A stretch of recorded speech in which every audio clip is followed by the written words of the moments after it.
Good morning, MPC at sa ating mga bisita. Welcome sa weekly economic briefing. Kasama na natin si Assistant Secretary Tony Lambino to introduce our guest.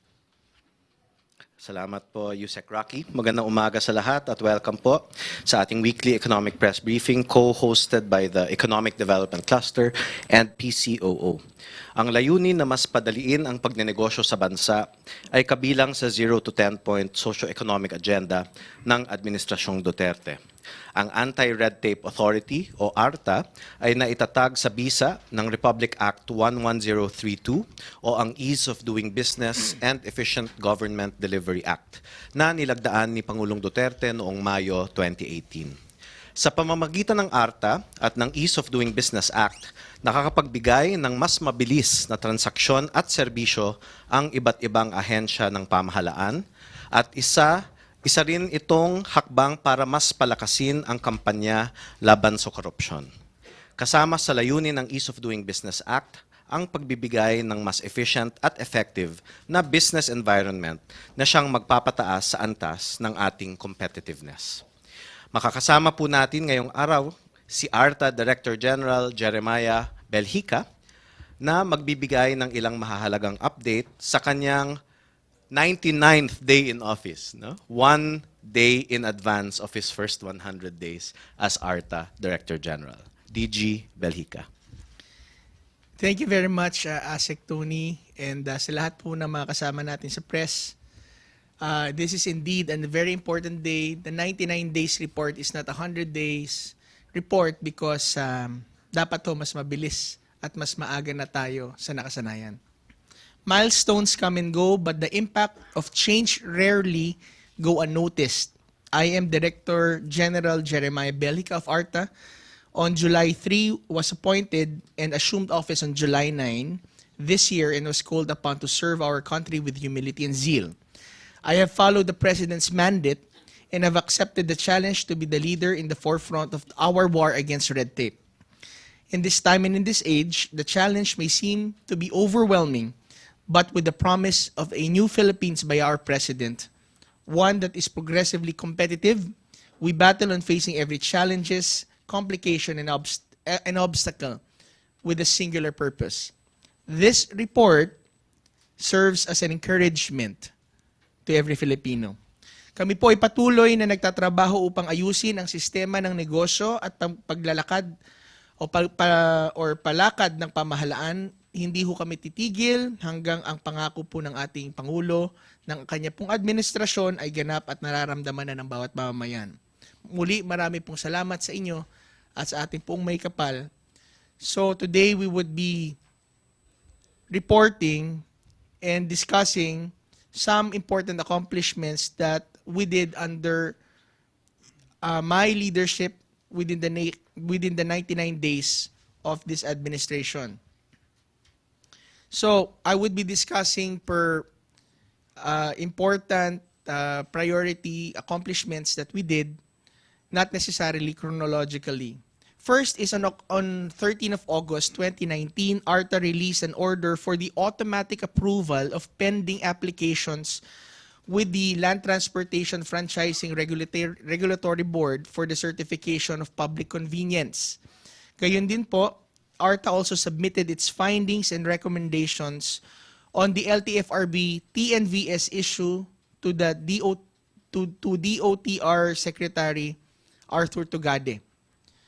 Also on 9th September 2019, ARTA also issued an order of automatic approval and or renewal of 3,125 applications with the FDA. And also an order for automatic approval of 4 applications for accreditation of external auditors and auditing firms with the Security Exchange and Commission, SEC. Just to clarify, ARTA has no power to approve the applications, but we have the mandate to determine the completeness of the submitted documents as well as to declare that by operation of law, such submissions are already deemed approved automatically, and we now order the agencies to release the papers and the certificates that would be corresponding to the approvals. Also, cases were already filed, both to the national and local officials. A case was filed with the Register of Deeds of Davao City. A preliminary investigation report was also filed against officials of the LTFRB. And 19 September, a case again was filed, and on October 7, 2019, a case was filed against the mayor of San Nicolas, Batangas. And also another case was filed against the Register of Deeds of San Pablo City. And tomorrow, ARTA is also scheduled to file another case against a governor of a certain province. And we intend to do the filing of cases every week. On July 17, 2019, barely 7 working days from my assumption, we did already signed the IRR together with DTI Secretary Ramon Lopez and Civil Service Chairwoman Alicia De La Rosa Bala. The IRR was signed 7 days and was within 7 days from my assumption, and it was made effective on 4 of August 2019. Also, notices were already sent to all government agencies, both national and local, for them to submit their updated Citizens Charter on or before December 6, 2019.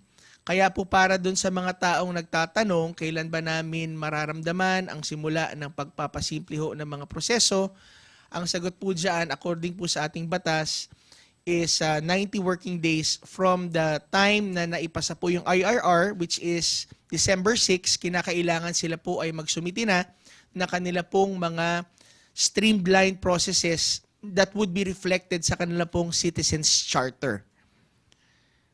And also, we already was able to conduct our advisory council meeting with the Department of Trade and Industry Secretary Ramon Lopez being our chair.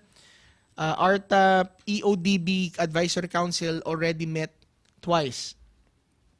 The council had its second meeting last October 10, 2019, during which we did present a very important program that we would be launching by the start of the year next year. We call it Project Nehemiah, or the National Effort for the Harmonization of Efficiency Measures of Interrelated Agency. Now, we also conducted some enforcement activities by also calling the 5 most complaint agencies as mentioned by our President during the SONA. Tinawag na po natin ito at sila po ay pinag-explain po natin kung ano po ang kanilang mga solusyon. First, ano po yung kanilang dahilan kung bakit po dumadami ang mga complaints. Second, ano po ang kanilang mga most problematic transactions and choke points. Third, ano po yung kanilang solusyon po dito. At pang-apat, ano po ang kanilang mga grievance mechanisms. And they did presented it, and also there is a continuing consultation and hearing po sa kanila, and we are really very hopeful that by next year ang mga choke points po na ito ay fully addressed na po, and with the reform-minded leadership by some of the heads we are almost certain na masasaid po lahat ng mga complaints na nakabinbin po sa kanila. Also, we conducted surprise visits sa iba't iba pong mga ahensya, at nagkaroon din po tayo ng mga activities po na kung saan tayo po ay nakapanghuli po ng mga fixers. Noong July 26 po ay meron po tayong nahuli at joint operation po ng NBI, ARTA at ng Presidential Anti-Corruption Commission, at patuloy po ang aming campaign sa mga private sectors na wag hong makipagsabwatan sa mga fixers At dahil po ang ARTA na po ang magiging fixer ninyo kung iniipit po ang inyong mga papel, wala pa pong bayad. We also met personally with the different heads of the agencies, NEDA, DAP, DICT, the Office of the Solicitor General, DNR, DPWH, Pag-ibig, LTO, BIR, LRA, BOC, the DTI of course, and the SSS, as well as the SEC. Embassies, the Chambers of Commerce, business groups, tuloy-tuloy po ang ating pakikipagpanayam po sa kanila. Now, I have mentioned a while ago that we are continually monitoring the reforms that are being undertaken by the 5 most complaint agencies, and included din po ang FDA, bagamat hindi po sila nabanggit po doon po sa 5 ng ating during the SONA ng ating Pangulo, sila din po itinututukan at patuloy pong tinututukan po ng ARTA. Gayon din po ang Land Transportation Franchising Regulatory Board or LTFRB.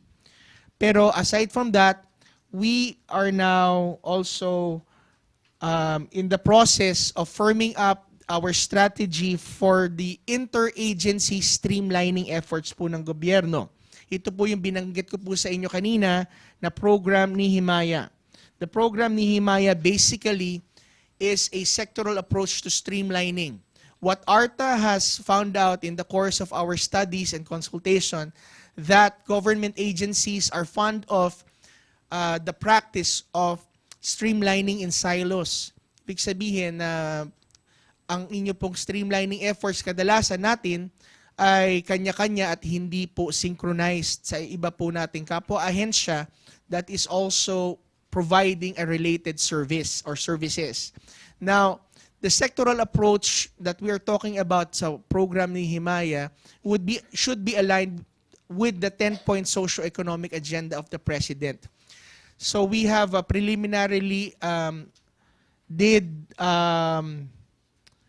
identified some key sectors such as housing, energy, of course, logistics, and together with the NEDA and also the Development Academy of the Philippines, and also the office, of course, the Office of the President, we seek to firm up the sectors na makakasama po dito by next year, 2020.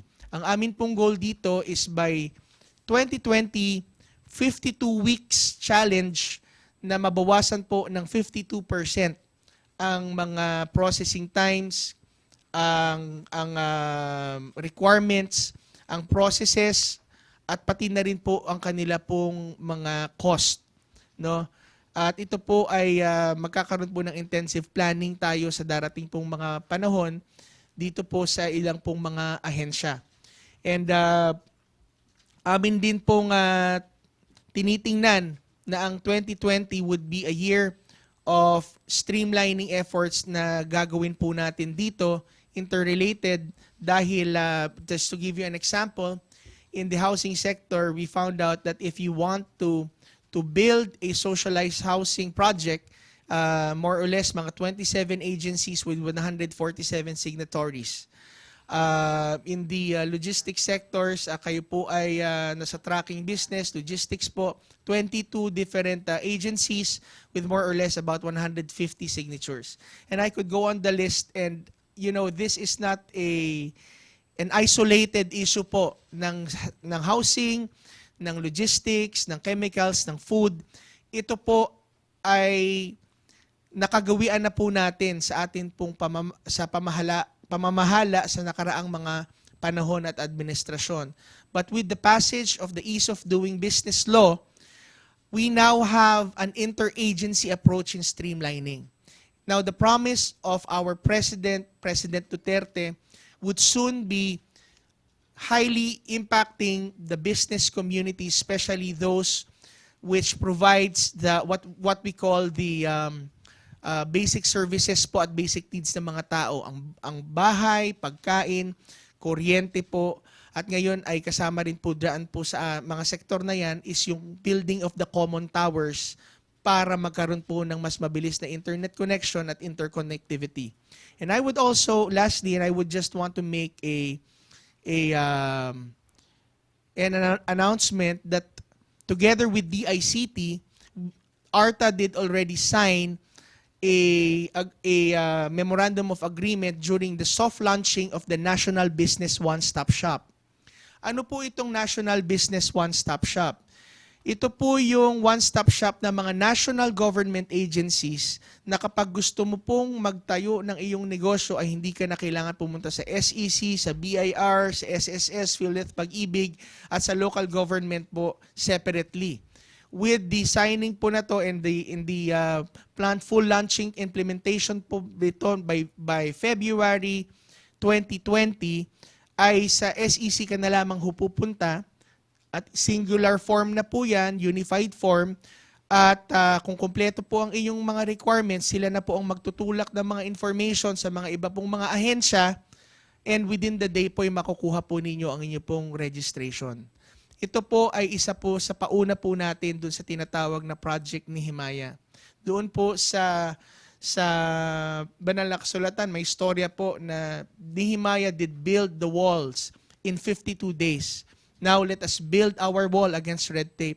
And we know that with the law and with the President's action and with Arta Altehelm and with God's grace, we would be able to fight red tape and become at the forefront of this generation. Maraming salamat po, and we are now open for questions. MPC, may tanong kayo? Pia Gutierrez, and then Alvin. Hi, sir. Sir, you mentioned that you are set to file a case against a certain provincial governor. Could you give us more details on the case, sir? Yes, ma'am. For confidential, we'll be filing it tomorrow. So we're inviting po kayo sa Office of the Ombudsman sa mga tao pong gusto sumama. But for safety and security purposes, because it would be tomorrow on the 100th day po namin, please beg our indulgence po without by not disclosing the identity. But what I could tell you is kung ano po nangyari, medyo in a general sense po, mga permit po na inipit na hilig po ng mga ibang mga government agencies po na meron pong mga personal layunin na hindi ho natin alam, bawal na bawal po yan. Iipitin mo ang papel nang wala namang dahilan, nag-aantay ka, hindi mo alam. So for whatever reason, ang sabi nga ho ng ating Pangulo, kung kumpleto na sa listahan ang sinabmit na bayaran na ang lahat, no, at nandyan na sa Citizens Charter ang lahat ng mga kailangan, hindi mo na pwedeng dagdagan ang requirement o hindi mo pwedeng patagalin lagpas dun sa ating 3/7/20 processing times. So masasabi ko po, ito pong governor na ito ay nag-violate po dyan sa processing times po natin. At pati rin po doon sa zero contact policy. And we would be issuing a press statement on this, ma'am. Sir, you also mentioned na you plan to file cases against erring government officials every week. Meron po bang mga nakalinya na matataas na official dito? Meron po, ma'am. Meron, yes. Basta nandiyan ho ang ebidensya, at doon po sa kalang opisina tumigil po ito, wala ho tayong option na hindi ho isama ang dapat pong masama. So, kaya po yung mga offices po, officials that are still contemplating whether totoo ba tong batas na ito, we're asking you now to please release the documents if they are already complete because it's not going to be easy on you. So, sir, ilan po yung nakalinya na kakasuhan ninyo at ano po yung pinakamataas na posisyon? Sa mataas na posisyon, okay, meron hong mga iba pong mga head of the agencies na involved. Patawarin niyo po kami dahil we don't want to preempt ourselves. But as far as that, as far as it goes, meron po tayong mga kasabwat po dyan na nakikita po dyan sa mga pag-iipit ho ng papel. In fact, meron ho tayong nakasuhan na ho na mayor at mga presidential appointees din po.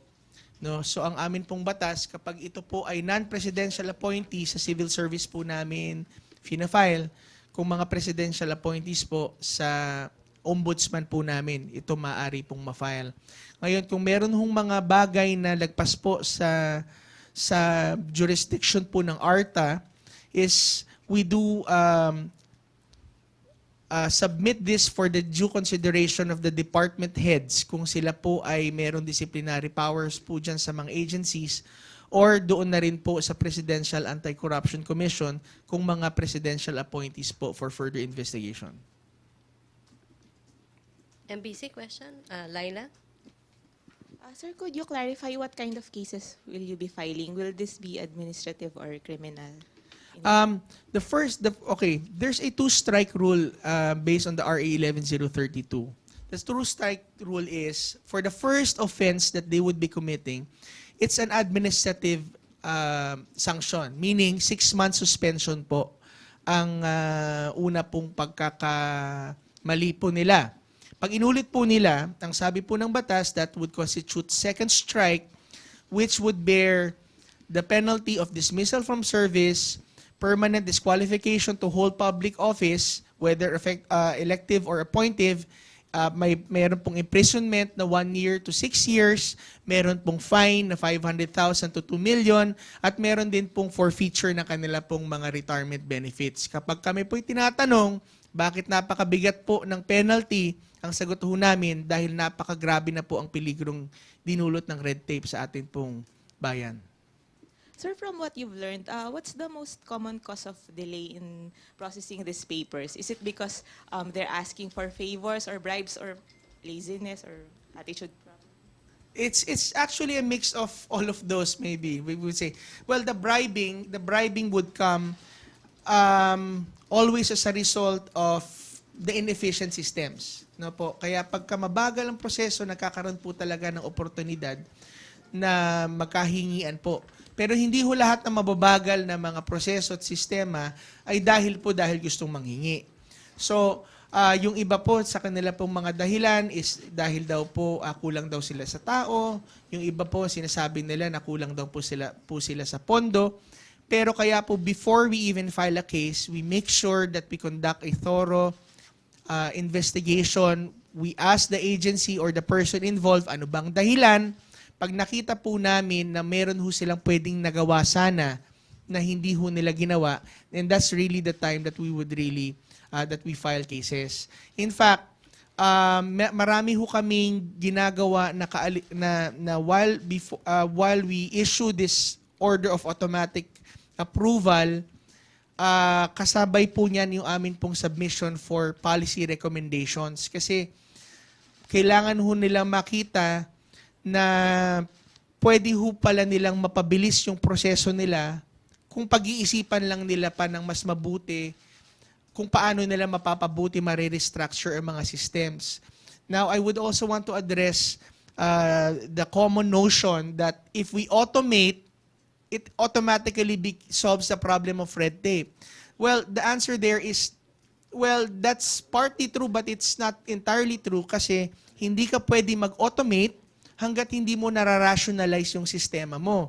Hindi mo napag-aayos yung mga physical or manual processing mo ng maayos, halo-halo pa rin, magulo pa din.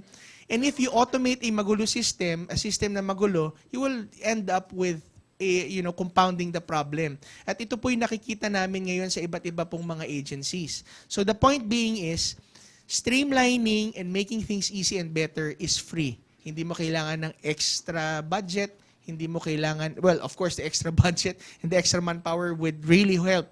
But to improve the system immediately, pwede na ho nating sadyain by simply thinking of how to make things easier. Tanggalin ang mga requirements na hindi mahalaga, i-consolidate mo na lahat ng mga data na kailangan mo para hindi pa hulit-ulit yung hinihingi ninyong mga data. And all of these things is common po nakikita natin sa mga government agencies because they normally operate in silos.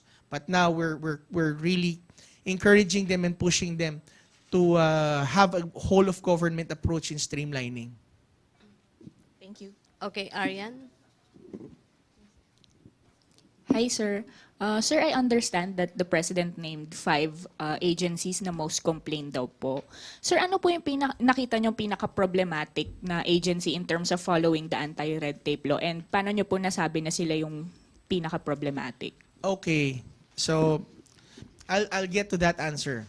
But let me just put in perspective what is our gauge for a red tape-ridden agency. Kasi we have sometimes the short conception that dahil marami kang complaints sa opisina mo, ikaw na ang red tape ridden.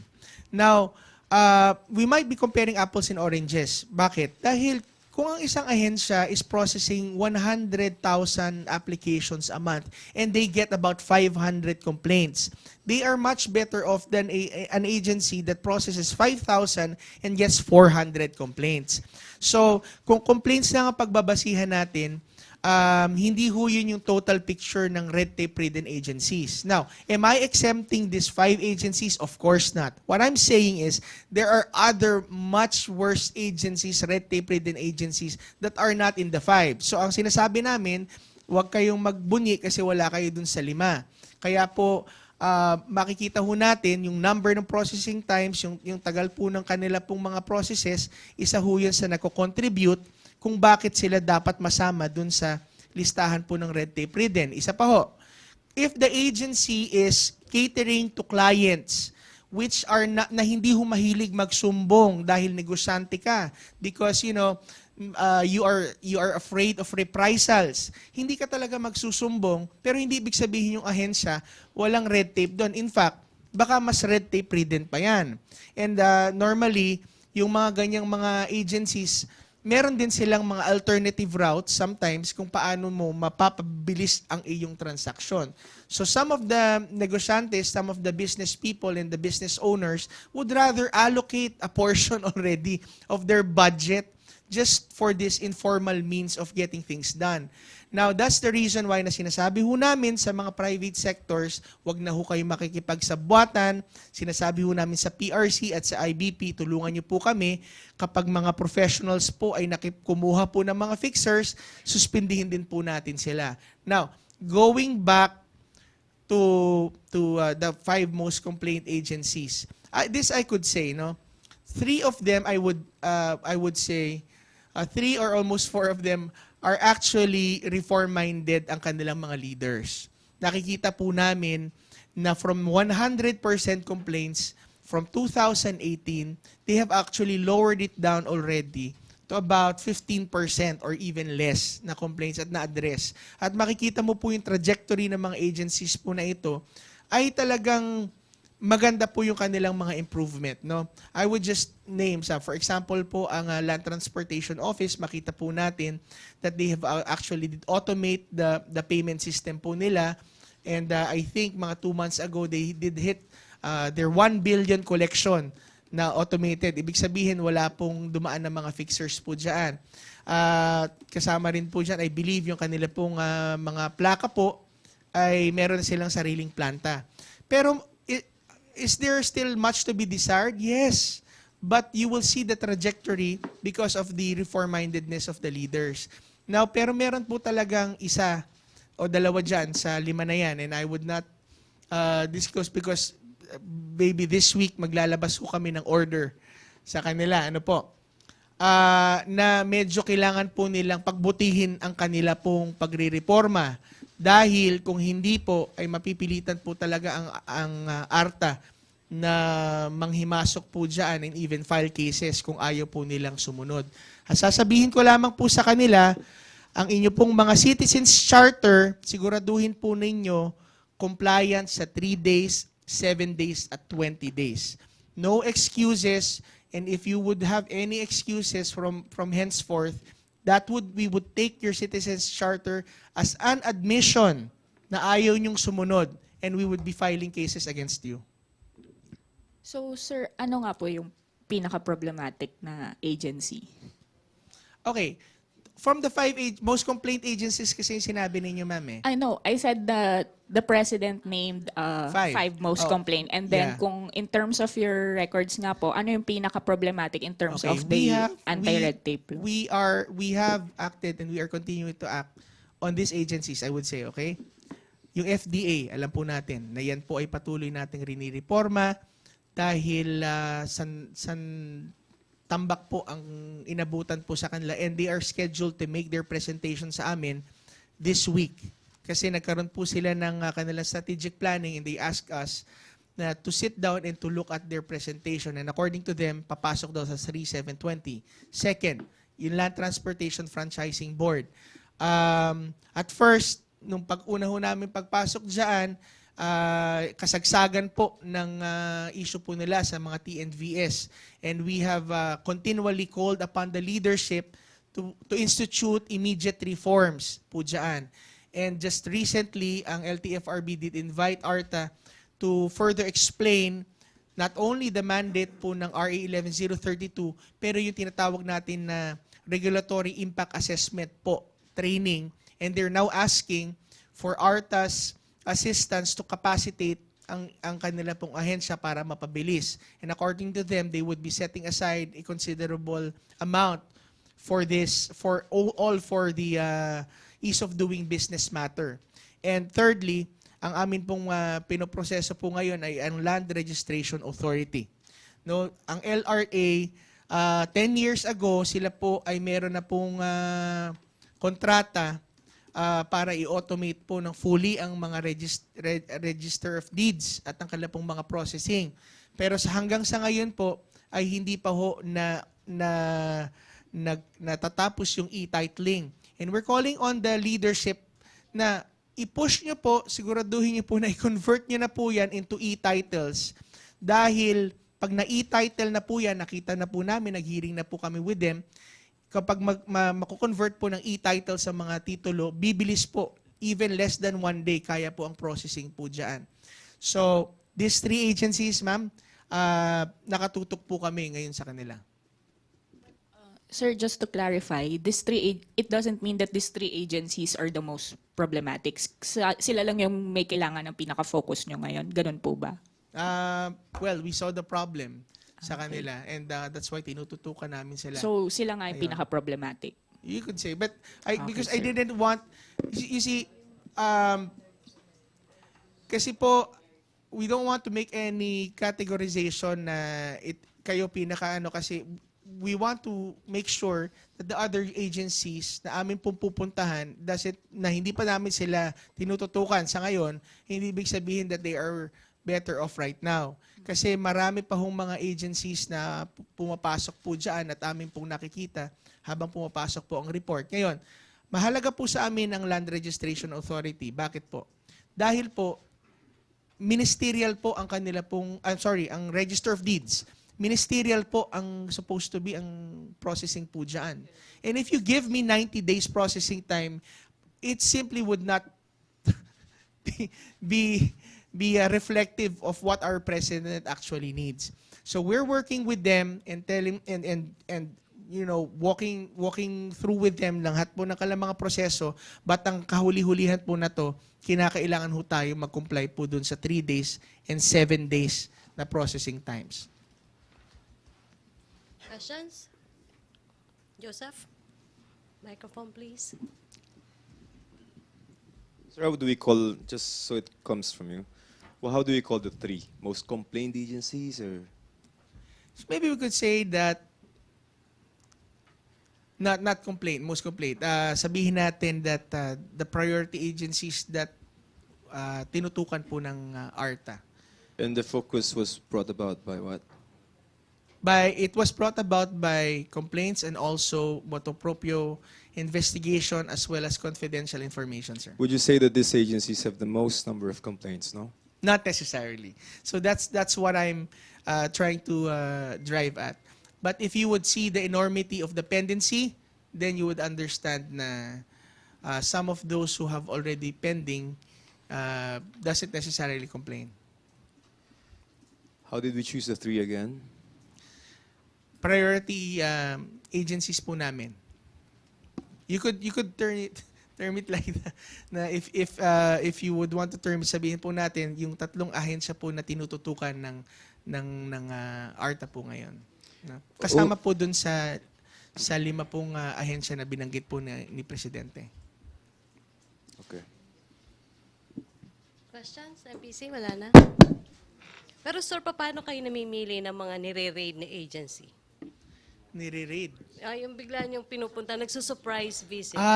Marami pong mga based ho sa complaint. Hindi ho kami nagpapasok, pumupunta po dyan kung wala po kaming information. Either sa amin pong mga mystery shoppers, meron ho kami mga mystery shoppers, or mystery shoppers or doon ho mismo sa complaint din ho ng kapwa-ahensya o kaya naman po ay simple complaint po ng mga industriya. So pinupuntahan po namin sila and pinapakita mo namin ng mga specific complaints po sa kanila at agara naman po nilang tinutugunan. Paano nagfa-file ng complaint? May tatawagan ba? Or paano ginagawa nila? Yes, Yusek. Okay. So para sa mga gusto hong mag-complaint po sa ARTA, meron po kaming special ang tawag dito, allocated not unit no sa Presidential 8888 kasi marami po sa ating mga kababayan sanay hong tumawag sa 8888. So if you would say to the 8888, this is an ARTA matter, meron po special account. Okay, that's what I'm saying. So also pwede ho kayong pumunta po sa amin pong website sa Anti-Red Tape Authority or sa www.arta.gov.ph. Pwede rin po kayong pumunta po sa amin pong Facebook page, sa amin pong Messenger. Tumatanggap po kami dyan. And also sa email po namin sa complaints@arta.gov.ph. Ngayon po, tumatanggap po kami ng complaints kahit electronically. Meaning, kahit basta po kasama po yung 4 na bagay na aming hinahanap, yung pangalan o yung yung contact number nung nagrereklamo, yung ahensyang inyong nirereklamo, yung ginawa po niyang violation po ng batas at pinakamahalaga ho sa amin yung ebidensya. Kasi marami hong nagsusumbong, ayaw naman hong magpakita ng kahit ano pong ebidensya. Ang diferensya, ang pinakaiba ho ng complaint sa chismis, yung ebidensya. So kung meron po kayong ebidensya, kahit gusto niyo po maging anonymous lamang, pwede na rin po yan. Basta make sure lang po, if you want to make an anonymous complaint, then the evidence should at least compensate po dyan para amin pong ma-actionan po agad yan motu proprio. Nestor and then Arian. Sir, just a clarification on the 3 government agencies. Can we say that these agencies are the 3 most government agencies that need the most reforms?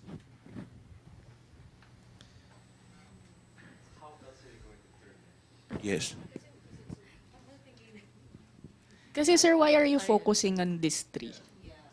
Well, totoo, nakita talaga natin na they really need to shape up. Because there's really red tape inside these agencies. Pero kasi if we would say na they're the most, marami pa ho kasi mga agencies na hindi pa ho natin na thoroughly na-investigate. But sir, for your first 99 Yes. days sila Yes. po. Okay, Yes. sir. Thank you. Heidi Sampang. No. Heidi? Hindi ho tayo nangingimik. We just don't want to make any exceptions dun sa iba that they would feel, that they would think na sila ay in a much better place.